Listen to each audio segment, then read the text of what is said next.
All right, ladies and gentlemen, this is HD Starcraft. Welcome back. It's time for Game 3 from the Stockholm DreamHack Invitational, or Open, I should say. And down in the bottom right-hand corner, we, of course, have the red Terran player. It is going to be EG.Thorzain. And his opponent is the pink Zerg player in the top left-hand corner, EG.Stephano. Zerg versus Terran. Game 3 here. And this is from the group stage, Group H. I'm very excited here to see what's going to happen. The finale, basically, between these two teammates. We've seen some pretty good play so far between both of them, but both games have been basically, I think, on the shorter side. They've been about 20 to 22 minutes. Haven't seen a long one yet. I think Alkaline Waste is a great candidate, though, for a long affair between these two players, especially since Thorzain is the kind of player that loves to go into the late game.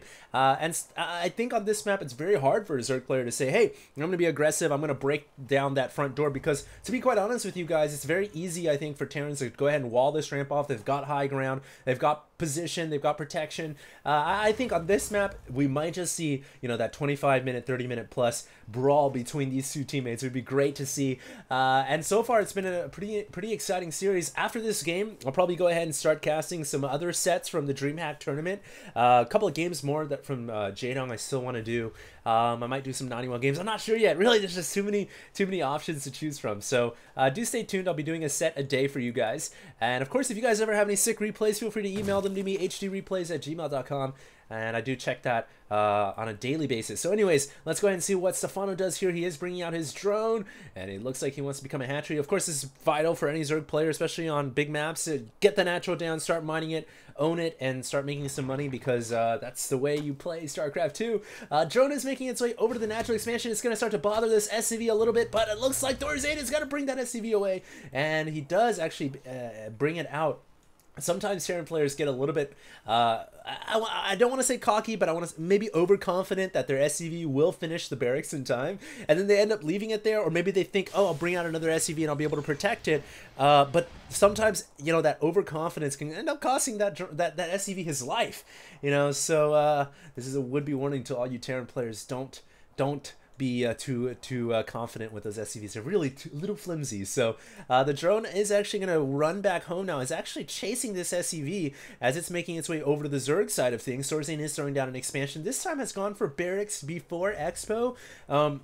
Which I think on this map, you probably have to play it a little bit safer, because, you know, it is a 1 versus 1 map. Your opponent knows where you spawn, and since Thorzain sends out the scout a little bit later, his SCV has just made it over here, I think having the barracks up first is wise, because, hey, you never know. Maybe it's a 6-pull, and if you go command center first, you lose. So it's a good idea, I think. Just playing it safe rather than sorry as Thorzain, and, you know, on this map, you never know. 6-pull can happen.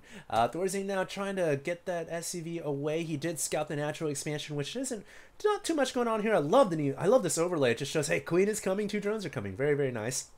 And looks like we have a gas coming out as well, so Stephano will be starting to tech up here. Last game, he did a really cool variation on mining 100 gas, and, you know, I think everybody thought that he was going to go for Zergling speed, including Thorzain, obviously, but instead of going for Zergling speed, he made 4 roaches with the 100 gas, and that was really, really nice. And it allowed him to be aggressive in the early game, and then switch over into a more macro-based late game. But the beauty of it is it was designed to punish a Terran player who's too greedy, you know, kind of like Thorzain, kind of like how he went for command center first on the last game, and, you know, that 4-roach opening really did punish him. Well, maybe it didn't punish him that much, but it kept Thorzain on the back foot. It kept him worried. You know, he had to pull all of his SCVs and keep him behind the bunker for, I don't know, like 10 or 15 seconds, and, you know, all of that does add up economically. It's a snowball effect, you know, in StarCraft 2. The more mistakes you make in the early game, it kind of has a increasing exponential effect as the game continues to unravel. Anyways, look at this. We do have Thorzain adding on a starport. Very quick starport from Thorzain. It looks like he wants to go for, once again, adding on the armory, and I still don't understand why he does this. You know, the armory, it doesn't, like, necessarily open up anything in terms of tech that you can't already make right away from a factory, except for the Thor, really. So I'm not too sure. He didn't make a Thor last game, and it doesn't. I don't think he rushed an upgrade or anything like that. So it is a little confusing to me. I'm not too sure what the point of that is. But nevertheless, we do have a couple of Hellions coming out right now. I'll keep an eye on that armory, though. We'll see if he does decide to produce anything that would require that armory. So we'll keep an eye on the production tab. and see what happens. But for now, it seems like a pretty passive game. In fact, units lost tab 0-0, so it's completely zeroed out across the books. Neither side has lost any forces as of yet, but that might change here as Thorzain has reached the Zerg perimeter. And what better guardians on the Zerg perimeter than the very lovely Queens and her sister. Yeah, these Hellions, I don't think they're going to push it. I don't think they should push it. And we do have some Hellbats coming out right now from the factory. There it is. That's the reason why he goes for an army. Silly me. It's to make Hellbats, duh. So, yeah, that's the reason why he goes for an army. It was so confused in the last game, but now it makes sense. Still getting used, I guess, to the Heart of the Swarm and its mechanics. I've totally forgot about the Hellbat, but there is a unit that does require the army besides the Thor. It is a Hellbat. So, 2 Hellbats now on the way inside the medevac, making its way up to the top of the map. These Hellions are in retreat right now, but the nice thing about the Hellions in the middle is they kind of cleared the way. They opened up this medevac drop path, and Thorzain now is going to be able to get 2 Hellbats right into the main base. And anytime a Terran player can get Hellbats into an economy line, it can spell a lot of damage, although Thorzain was not able to get this medevac into the back of the mineral field because there are Queens here, but he ends up saving the Hellbats. Very nice save right there, and brings that medevac to the top right-hand corner, so a beautiful excavation, and keeping that Hellbat alive at the very last second, and, you know, just starting to do a little bit of damage to Stephano, just starting to put the pressure on. Right now, Stephano is actually making a lot of Zerglings, +1/+1.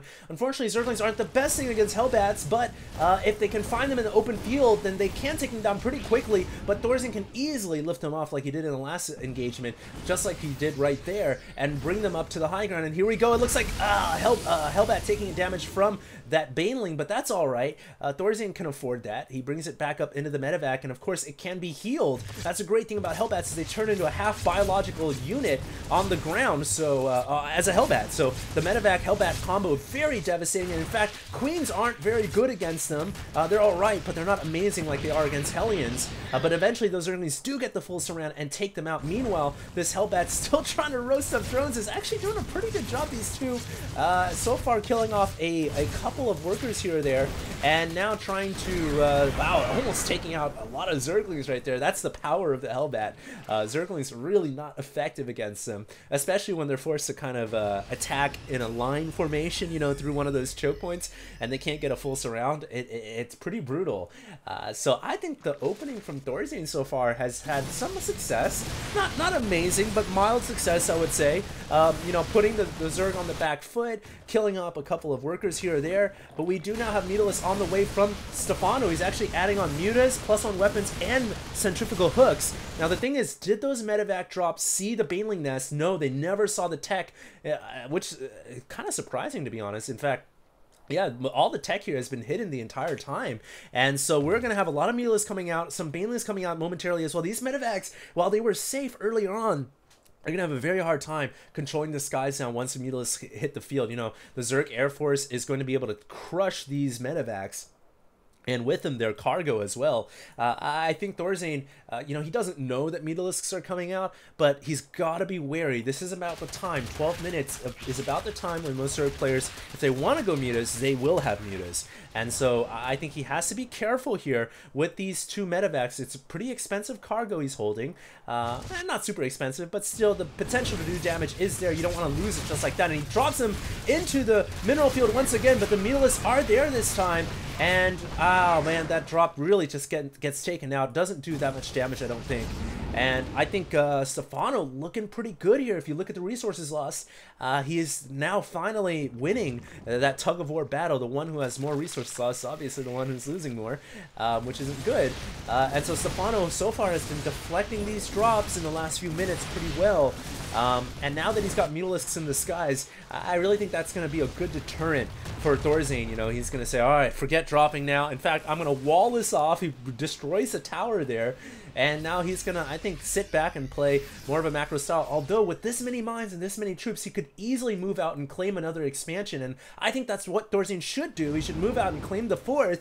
But the new and improved, I guess, Thorzain says, nah, I'm just going to move out and push right now. I feel it. And he's going to go for an attack. Now, both players are going for +2/+2. The Zerg will realize that a few seconds earlier, maybe a minute earlier than Thorzain will. This medevac actually is going to get caught, flying right into the path of Mutalisk. Great catch right there from Stephano. Not sure if that was purposeful or coincidental, but either way, it works out pretty well for the Zerg player. And wow, that's a lot of mines from Thorzain. And here we go, he can just pull his army right back into the minefield like he did in the last game, and the mines are going to be able to rip through the Zerg army. Great mine detonations right there, and he needs to actually continue micing these Marauders, doesn't want to lose them, although it looks like he's got enough units to survive. And now there's a Muta army coming in, the one that was in the north that intercepted that medevac, and actually all the mines here used their payload, and a lot of them went down to that Mutalisk Overlord strike, and that's the beauty really for a Zerg player. If you wait until all the mines basically use their payload, and then you bring the Mutalisk and the Overseer in, there's really no risk, and you can pick off all the mines as well. And I think that's exactly what that's exactly what Stephano was hoping to do. And now that he's cleared off a significant number of mines, he doesn't have to worry so much anymore. In fact, he's going to go in with an engagement here with all of his Zerglings and his Mutalisk. Even if the mines detonate, they will do friendly fire damage to the Marines, and it looks like, oh, great evacuation right there from Thorzain. Picks up a large army of Marines, saving them in the process, and those Marines definitely are, they're definitely very happy about that situation. They could have all been killed off. All their lives could have been lost to those banelings, but they were saved with a very quick thinking. Great reaction right there from Thorzain and his medevacs. And now, it looks like Thorzain is starting to slowly push. He's reinforcing this position, bringing out additional troops here. This could be the late game we've been waiting for, ladies and gentlemen. The medevac now pulling away, dropping troops right, again, on the creep. He's got to be careful. There's just so much creep here. He's forced to pull back, but Stephano is bearing down with everything. And that's the thing, when you're on creep, the Terran has to be oh so careful. And especially as a player like Stephano, you never know when the swarm is coming. And Stephano just brought the hammer down right there. And he is going for high tech, ladies and gentlemen. He is not going for his usual Wings of Liberty style, which is Infestors. Maybe he's kind of over the Infestor stage of his career, and he's gonna go for Ultralisk and Adrenal Gland Zerglings instead. And I'm sure he's gonna try to throw away these Mutalisks now. You know, this is a designed attack with these Mutas. He wants to free up supply for better units, and at the same time try to take out as many SCVs as he can. And I think that was a great attack, putting the Terran player down to only 55 SCVs now. And really, the Mutalisks, they can be expended in favor of better units. That's what I think Stephano wants to do. A couple of mines here doing some serious damage in the middle of the map, I think. I heard some Zerglings and their cries, their wails of agony. But you want to hear some real wails of agony, wait for the Ultralisk to come out. And once he starts clawing these Marines down, you're going to hear some serious cries for, you know, these Marines are going to be crying for their mother. It is going to be pretty painful to see. Thorzain needs to get Marauders on the field, or he needs to get some Banshees out, or Battle Cruisers, something in the sky, or more Marauders on the ground, because these Ultras, they are pretty damn good against Marines, and they don't take that much damage from Widow Mines. I know I used to say that Widow Mines should be effective against them, but they really aren't.